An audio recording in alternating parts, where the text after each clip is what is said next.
아버지께 참으로 예배하는 자들은 신령과 진정으로 예배할 때가 오나니 곧 이때라. 아버지께서는 이렇게 자기에게 예배하는 자들을 찾으시느니라.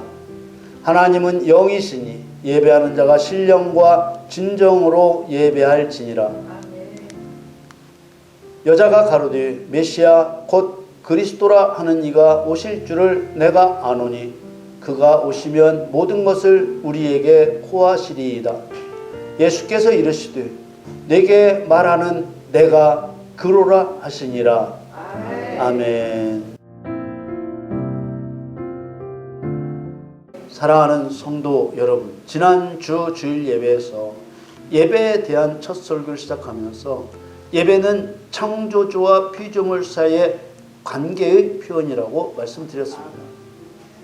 모든 피조물은 하나님과 관계가 있습니다.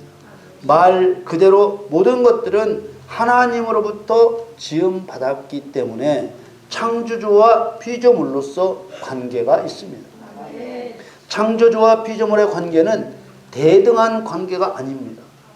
창조주는 피조물에 대해 죽이기도 하시고 살리기도 하는 절대 권한을 가지신 주권자이십니다. 그래서 신명기 32장 39절에는 이제는 나 곧 내가 그인 줄 알라. 나와 함께하는 신이 없도다. 내가 죽이기도 하며 살리기도 하며 상하게도 하며 낫게도 하나니 내 손에서 능히 건질 자 없도다. 창조자이신 하나님 앞에서 누구든지 자신의 생명을 자기 것이라고 주장할 수 없습니다. 내 생명이 지금 내게 있을지라도 내 생명은 내가 만든 것이 아니고 하나님께서 만드신 것이기 때문에 하나님의 것입니다. 내 생명이 내 것이지 무슨 말 하느냐고 아무리 화를 내며 아니라 한다 해도 사람의 생명은 하나님의 것입니다. 사무엘상 2장에는 아이가 없었던 사무엘의 어머니 한나의 기도가 나옵니다. 그 기도에서 한나는 여호와의 절대 주권을 고백했습니다. 사무엘상 2장 6절 7절 말씀에 여호와는 죽이기도 하시고 살리기도 하시며 음부에 내리게도 하시고 올리기도 하시는도다. 여호와는 가난하게도 하시고 부하게도 하시며 낮추기도 하시고 높이기도 하시는도다. 그런데 만일 사람이 이런 하나님의 주권을 인정하지 않는다면 그런 사람과 하나님과의 관계는 어떤 관계가 되겠습니까? 관계가 끊어지는 것은 물론이고 창조자를 멸시한 반역의 관계가 되고 마는 것입니다.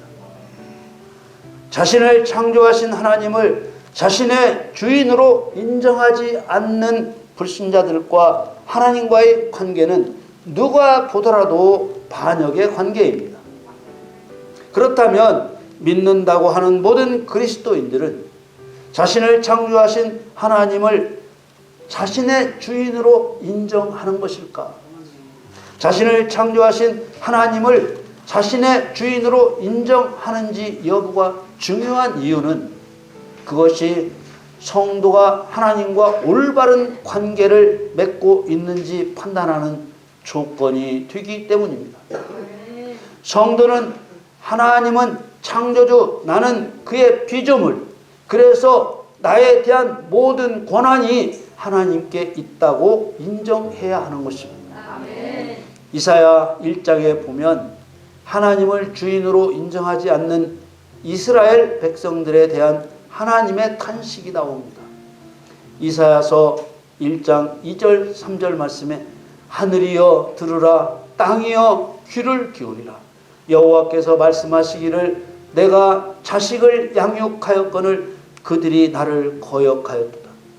소는 그 임자를 알고 나귀는 주인의 구유를 알건만은 이스라엘은 알지 못하고 나의 백성은 깨닫지 못하는도다 하셨도다.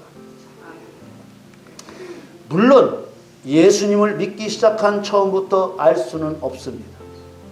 그러나 죄를 용서받은 후에 양육을 받으면 하나님을 알게 되고 주인으로 인정해야 된다는 말입니다. 우리나라 말 양육은 잘 자라게 한다는 말입니다. 그러나 2절에 양육이라고 번역한 말은 히브리 말 가달과 룸이라는 두 단어입니다. 여기서 가달이라는 말은 성장시키다, 크게 되게 하다, 강해지게 하다, 찬양하게 하다라는 의미를 가진 말입니다. 그리고 룸이라는 말은 올리다, 높이다 라는 뜻이죠. 보시다시피 하나님께서 자기 백성을 양육한다는 말은 강력한 군사로 만들어 하나님을 찬양하게 한다는 의도를 가지고 사용된 말입니다. 오늘날 그리스도인으로 말하면 구원받고 성령 받은 사람입니다. 그런데 알지 못하고 깨닫지 못한다는 것입니다. 하나님께서는 이렇게 깨닫지 못하는 자기 백성을 소와 나귀에 비유를 하셨습니다. 이 말은 자신의 주인을 몰라보고 하나님을 자신의 주인으로 인정하지 않는 자기 백성을 어떻게 생각하시는지 분명하게 알려주고 계십니다. 그리고 하나님을 자신의 주인으로 인정하지 않는 그들을 범죄자라고 하셨습니다. 이사야서 1장 4절에 슬프다 범죄한 나라요 허물진 백성이요 행악의 종자요 행위가 부패한 자식이로다. 그들이 여호와를 버리며 이스라엘의 거룩한 자를 만홀히 여겨 멀리하고 물러갔도다. 하나님께서 자기 백성을 강력한 군사로 만들어 하나님을 찬양하게 하시려고 양육하신다는 말씀에서도 알 수 있듯이 그리스도인은 영적 전쟁을 수행할 군사가 되어야 합니다. 에베소서에서 증거해 주듯이 그리스도인은 항상 영적 싸움 앞에 있습니다. 에베소서 6장에 보면 그리스도인이 하나님의 전신갑주 완전한 무장을 갖춰야 할 이유가 영적 싸움 때문이라고 했습니다. 에베소서 6장 12절에 우리의 싸움은 혈과 육에 대한 것이 아니라 권력들과 권세들과 이 어둠의 세상 주관 자들과 하늘에 있는 악한 영들에 대한 것이기 때문입니다. 이사야에서 자기 백성을 양육하시는 목적도 전쟁을 위한 것이고 에베소서에서도 영적 전쟁을 위해 하나님의 권능으로 완전한 무장을 갖춰야 한다는 말씀에서도 그렇듯이 하나님을 기쁘시게 해드릴 통로가 오직 영적 전쟁에 있게 하셨다는 것을 알 수 있습니다. 또한 기쁜 소식을 의미하는 복음이라는 말에서도 하나님께서 무엇을 기뻐하시는지 알 수 있습니다.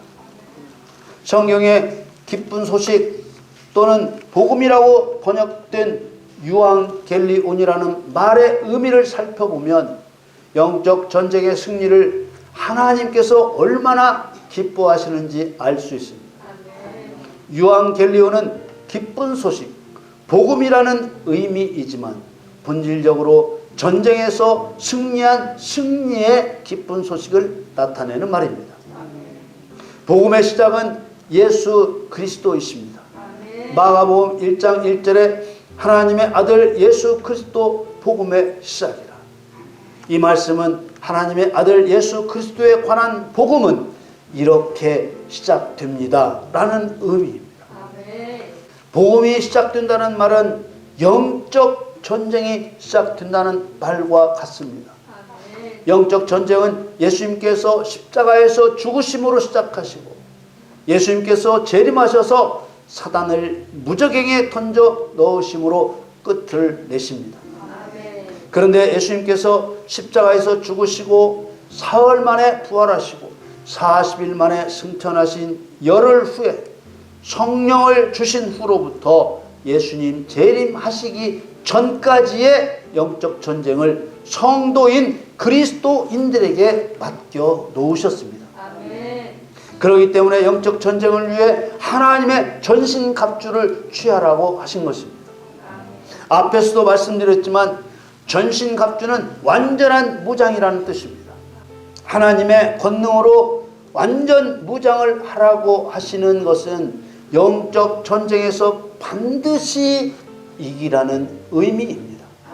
하나님께서는 성도에게서 승리의 기쁜 소식을 듣기를 원하십니다. 죄인이 예수 그리스도를 구주로 믿으면 죄를 용서해 주신다는 기쁜 소식이 구원의 복음입니다. 이 복음은 예수님께로부터 전도자를 통해 죄인들에게 전해지는 구원의 복음입니다. 회개하고 예수님을 구주로 믿으면 살려주신다는 기쁜 소식을 듣고 살아나면 그게 끝이 아니고 그 다음에는 초대교회 성도들처럼 열심히 기도해서 성령을 받아야 합니다.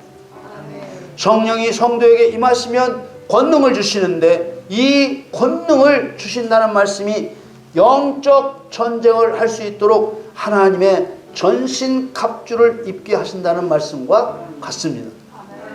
하나님께서 성도에게 전신갑주 곧 하나님의 권능으로 완전한 무장을 하라는 이유가 무엇입니까? 당연히 영적 전쟁에서 승리하도록 무장하라는 것입니다. 그러면 이때부터는 기쁜 소식이 어디에서 어디로 전해져야 되겠습니까? 당연히 성령 받은 성도들이 싸우는 영적 전쟁터로부터 하나님 앞으로 기쁜 소식 곧 복음이 보고되어야 하겠죠. 그리스도인이란 그리스도의 복음을 세상에 전하고 현장에서 승리한 승리의 복음을 하나님께로 가져가 하나님께 알려드리면서 하나님을 찬미해야 하는 사람들입니다. 아멘. 이것이 곧 예배의 본질입니다. 아멘. 예배는 하나님을 기쁘시게 해드리는 것입니다. 예수님께서 70 제자를 파송하셨을 때 제자들과 나누신 말씀으로 예배의 본질을 이해할 수 있습니다. 예수님께서는 제자를 파송하실 때 귀신을 쫓아내고 병을 고치는 능력과 권세를 주어 보내셨습니다. 이들은 세상으로 나아가서 구원의 복음을 전파하며 귀신을 쫓아내고 병을 고쳐 주었습니다. 70 제자들이 돌아와서 파송받은 기간 동안 있었던 일을 예수님께 보고드렸습니다. 보고의 내용은 귀신을 쫓아냈던 일이었습니다. 누가복음 10장 17절에서 21절 말씀을 보겠습니다. 70인이 기뻐 돌아와 가로되 주여 주의 이름으로 귀신들도 우리에게 항복하더이다. 예수께서 이르시되 사단이 하늘로서 번개같이 떨어지는 것을 내가 보았노라. 내가 너희에게 뱀과 전갈을 밟으며 원수의 모든 능력을 제어할 권세를 주었으니 너희를 해할 자가 결단코 없으리라. 그러나 귀신들이 너희에게 항복하는 것으로 기뻐하지 말고 너희 이름이 하늘에 기록된 것으로 기뻐하라 하시니라. 아멘. 이때 예수께서 성령으로 기뻐하사 가라사대 천지의 주제이신 아버지여 이것을 지혜롭고 슬기 있는 자들에게는 숨기시고 어린 아이들에게는 나타내심을 감사하나이다. 옳소이다. 이렇게 된 것이 아버지의 뜻이니이다. 아멘. 전체적인 내용을 살펴보면 70 제자들이 기뻐 돌아왔는데 제자들이 기쁨을 가지고 돌아온 이유는 예수님께 들려드릴 기쁜 소식이 있었기 때문이었습니다. 돌아온 제자들이 그들을 파송하신 예수님께 전해드린 기쁜 소식은 주님의 이름으로 귀신을 내어 쫓았더니 귀신들도 자신들에게 항복하더라는 것이었습니다. 항복했다는 말은 복종했다는 말인데 명령하는 대로 복종하더라는 말입니다. 예수님께서 이 기쁜 소식을 들으시고 말씀하시기를 사단이 하늘로서 번개같이 떨어지는 것을 내가 보았다고 하셨습니다. 이 예수님 말씀으로 두 가지를 알 수 있습니다. 그리스도인들이 땅에서 귀신을 쫓아내면 온 세상을 다스리는 공중의 권세 잡은 사단이 멸망을 당한다는 사실입니다. 떨어진다고 번역한 핍토라는 말은 떨어지다, 넘어지다, 잃다, 멸망하다는 뜻이 들어있는 말인데 이것은 이 세상에서 사단이 없어진다는 것이 아니라 제자들이 귀신을 쫓아내준 그 사람을 억압할 권한을 잃게 되고 그 사람은 자유를 얻게 되었다는 말입니다. 귀신을 쫓아낸 제자들에게는 능력과 권세가 있으므로 사단이 해를 입힐 수 없다고 하셨습니다. 이 말씀은 너무 중요한 말씀이니까 다시 한번 보시죠.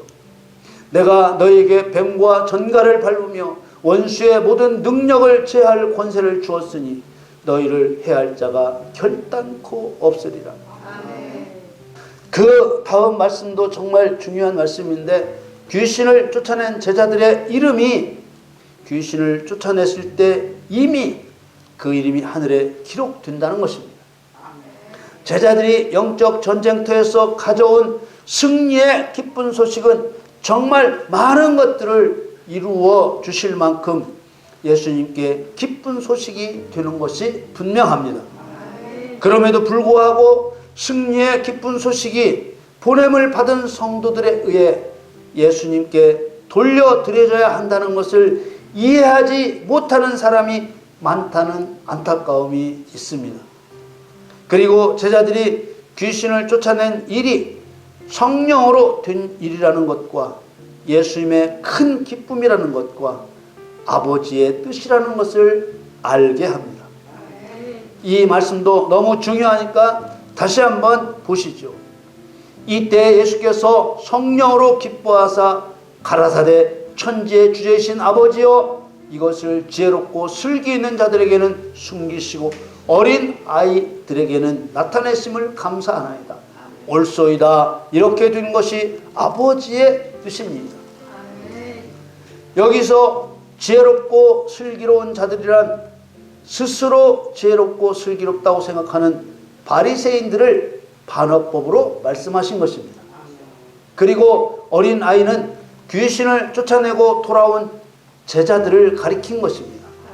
그런데 이들을 어리석다는 의미가 들어있는 어린 아이라 하신 것은 바리새인들로부터 어리석은 자들이라고 조롱을 받고 있었기 때문에 일부러 쓰신 표현입니다. 그리고 아버지의 뜻 유도키아란 귀신이 쫓겨나고 사단이 멸망을 당하는 것이 하나님 아버지의 바람이고 소원이라는 의미입니다. 유도키아라는 단어가 바라다, 소원하다 그런 의미를 갖고 있기 때문입니다. 하나님의 뜻이 이런데 다른 무엇으로 하나님을 기쁘시게 할 수 있겠습니까? 성도는 반드시 영적 전쟁터에서 승리의 기쁜 소식을 들고 와야 하는 것입니다. 출애굽 때 하나님께서 모세가 금송아지 우상을 섬기던 백성들을 향해 계명이 기록된 돌판을 던져 깨뜨린 후 다시 돌판에 계명을 새겨주실 때 명령하신 말씀 중에 빈손으로 하나님 얼굴을 보지 말라고 하셨습니다. 이 말씀은 짐승 제물을 가지고 오라는 말씀입니다. 출애굽기 34장 20절에 나귀의 첫 새끼는 어린 양으로 대속할 것이요 그렇게 아니하려면 그 목을 꺾을 것이며 내 아들 중 장자는 다 대속할지며 빈손으로 내 얼굴을 보지 말지니라. 나귀 첫 새끼의 목숨값으로는 양 새끼를 대신 내게 바쳐야 하며 그렇게 하고 싶지 않다면 그 나귀 새끼의 목을 꺾어 죽여야 하고 또한 너희 맏아들의 목숨값으로 다른 제물을 바쳐야 하며 하나님을 보려고 성소에 나올 때는 그 누구도 죽일 짐승 없이 빈손으로 올 수 없다고 하신 것입니다. 이것은 교회시대에 귀신을 쫓아내 사단을 심판한 승리의 기쁜 소식을 가지고 와야 한다는 것을 예표하고 있는 것입니다. 이것이 아버지의 유도키아, 하나님 아버지의 바람이고 소원이라는데 어떤 말이 더 필요하겠습니까? 대부분의 성도들은 예수 그리스도로부터 사람을 향하여 나오는 기쁜 소식만을 생각합니다.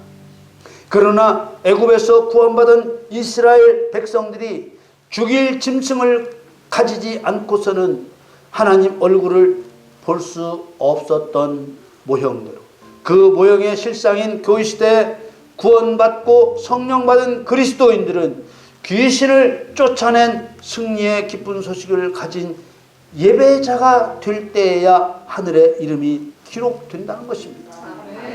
레위기에 짐승을 태워 제사를 드리는 번제의 제사법에서 짐승을 태우는 냄새를 여호와께 향기로운 냄새라고 하셨으니 어찌 가인이 땅의 소산으로 드리는 제물을 받으실 수 있었겠습니까?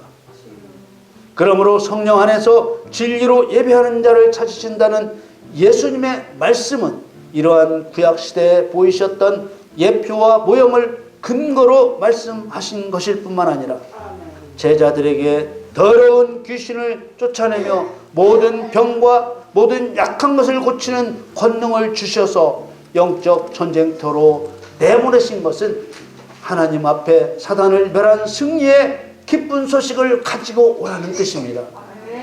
오늘 본문 요한복음 4장 23절 24절 말씀을 읽습니다.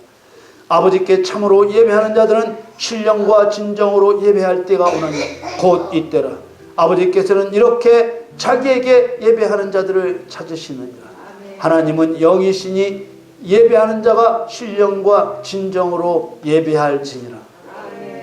예수님의 이 말씀을 들은 사마리아 여인은 예수님께 말하기를 그리스도가 오시면 모든 것을 우리에게 선포하여 가르쳐 주실 것이라고 했습니다.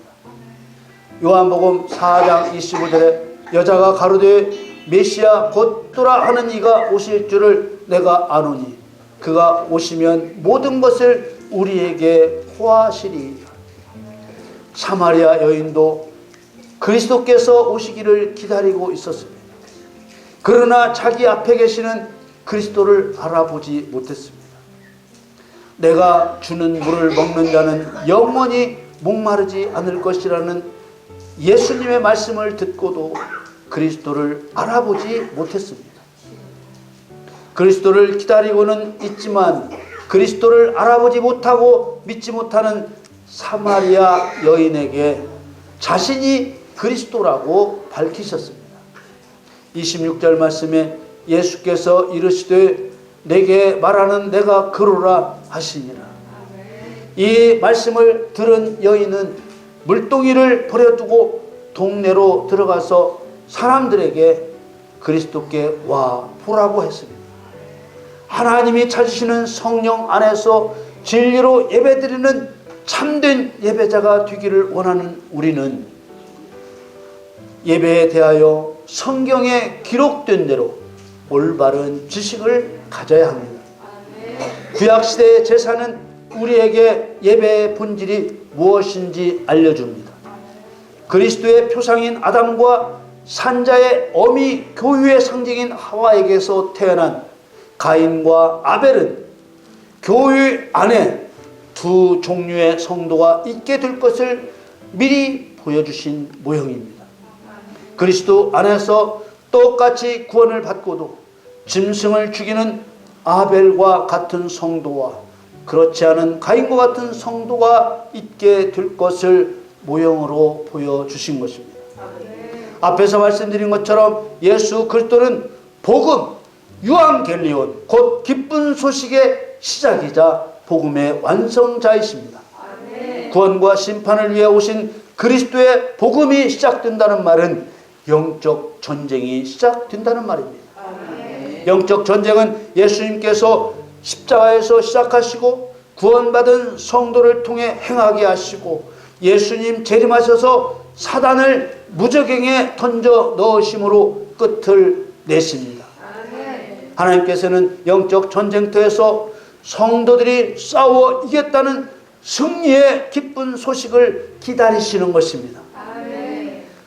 누구든지 진자는 이긴 자의 종이 되는 영적 원리를 따라 영적 전쟁터에서 패배한 성도는 하나님이 기뻐하시는 예배자가 될 수 없습니다.